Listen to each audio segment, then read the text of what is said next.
আয়োজিত সকলকে স্বাগত।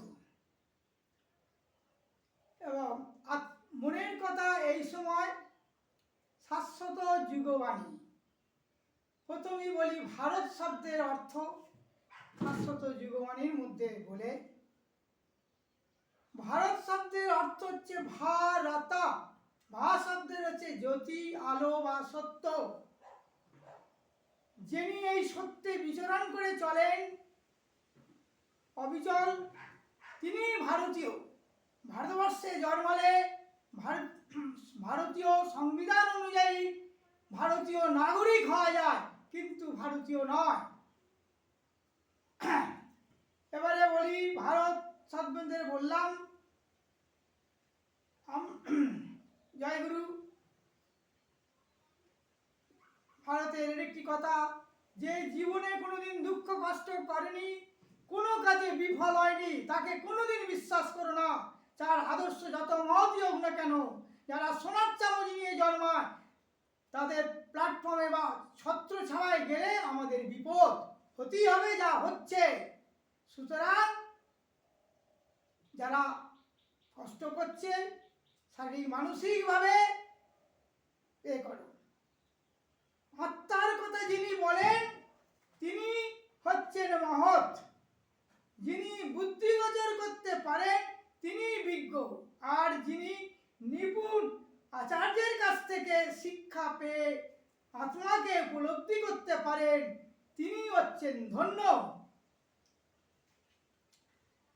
সুতরাং উপযুক্ত আচার্য বা গুরুর কাছ থেকে শিক্ষা লাভ করে, অর্থাৎ আত্মাকে উপলব্ধি করুন, নিজেকে ধন্য করুন। মানুষের সবচেয়ে বড় প্রয়োজন সেই পথের সন্ধান, যা তাকে আত্মিক বিকাশের উন্নতির লক্ষ্যে নিয়ে যাবে। সেই পথ একটাই, সুপথ। কিন্তু বিপদ তো আছে, বিপথ অসংখ্য। আর নানা প্রলোভনের ফাঁদে পড়ে মানুষ বিপথেই চলছে বা বিপথেই চালিত হয়। মনে করে এখানেই আছে আমার সুখ, জীবনের সমস্ত সুখ আনন্দ বা সার্থকতা। ভ্রান্ত পথভ্রষ্ট মানুষকে সঠিক পথ দেখাতে পারে কজন? তিনি পারেন যিনি সেই পথ চেনেন। এইরকম মহাজনেরাই মানুষের প্রকৃত বন্ধু, গুরু ও দিশারি। অন্তরতর স্মরণ নিয়ে তাদের নির্দিষ্ট পথে চলে মানুষের প্রজ্ঞার বলে নিজের অন্তরকে বিকশিত করে নির্বাণ লাভ করে। সমস্ত সংস্কারের উপশমের ফলে যে অগাধ শান্তি উপাসকের হৃদয়ে বিরাজ করে, তা স্নিগ্ধ আলোকের মতো চতুর্দিকে বিচ্ছুরিত হয়। সময় সাপেক্ষ, বিশেষ আর কিছু বলবো না। এখন আমার এর আগে শাশ্বত যুগবাণী প্রথম পর্ব হয়ে গেছে, চলতে থাকবে। এবং শুনতে থাকুন।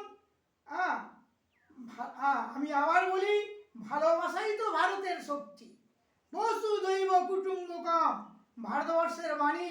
সমস্ত পৃথিবী আমার আত্মীয়। যখনই আমি কাউকে আমার চেয়ে আলাদা করে ভাবি বা দেখি, তখনই আমি ধর্মাচরণ করি। এরই আর এক নাম আধ্যাত্মিকতা। এখানেই শেষের দিকে যে আমি বেঁচে থাকার মধ্যে নানা রকম পার্থক্য আছে, কিন্তু মৃত্যুর মধ্যে কোনো পার্থক্য নেই। সে মানুষ হোক আর পশু পাখি হোক, কারণ মৃত্যুর কোনো কালাকাল নেই। জমি বাড়ি অর্থ ইত্যাদি ইচ্ছানুই রাখা যায় না। অতএব আমাদের এই সম্পূর্ণ মিথ্যা, এগুলো আমরা যা পাই সেবা করার জন্য, সেই জন্য তা নিঃস্বার্থভাবে মানুষের সেবাই করতে হবে। সেবাই মানব ধর্ম। সেবাই মানব ধর্ম। সুতরাং মানুষের সেবাই হচ্ছে কলিযুগের একমাত্র অন্নগত প্রাণ। মানুষের মরণ হলে, মরণ দেখলে যত না আমি দুঃখ পাই, মানুষের মরণ দেখলে যত না দুঃখ পাই, তার চেয়ে দুঃখ পায় মনুষ্যত্বের মরণ হলে। মানুষের মনুষ্যত্বের বিকাশ হলে তবেই মানব সমাজ পাবে বাঁচার সমর্থন।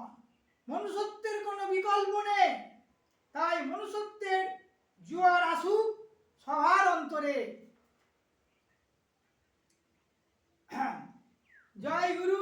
বিশ্ব সবে সুখী হোক, ভোগ নিরাময়, দৃষ্টি যেটা পড়ে এলে মঙ্গল নিচয়। দুঃখকে ওনাই পাক ধরণীর বুকে, বিতর বিশ্ববাসী থাকে যেন সুখে। ওম শান্তি শান্তি। ওম। জয় গুরু।